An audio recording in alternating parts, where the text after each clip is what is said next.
আজ আমি বানিয়েছি ডাল আর আলু দিয়ে পকোড়া।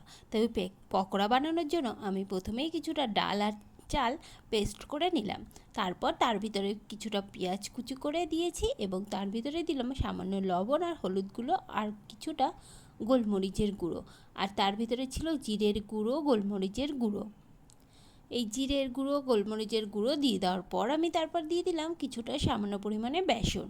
আর বেসনটা দেওয়ার পরে আমি এগুলো ভালো করে হাত দিয়ে মেখে নিলাম। একটা আলু ঘষে আমি এর ভিতরেও দিয়ে দিলাম। তারপর আলুটা ভালো করে এর সাথে মেখে নিয়েছি। মেখে নেওয়ার পর একটা কড়াইতে কিছুটা পরিমাণে তেল দিয়ে সামান্য গরম হওয়ার পর আমি এগুলো অল্প অল্প ছোটো ছোটো পকোড়ার মতো করে দিয়ে দিলাম। এরপর যখন দেখলাম এগুলো হয়ে এসেছে তখন এগুলো আমি উল্টে পাল্টে দিতে লাগলাম। উল্টে পাল্টে দিয়ে দেওয়ার পর এগুলো আমার এখন প্রায়ই হয়ে এসেছে, তাই আমি নামিয়ে নিলাম। কেমন হয়েছে পকোড়াটা অবশ্যই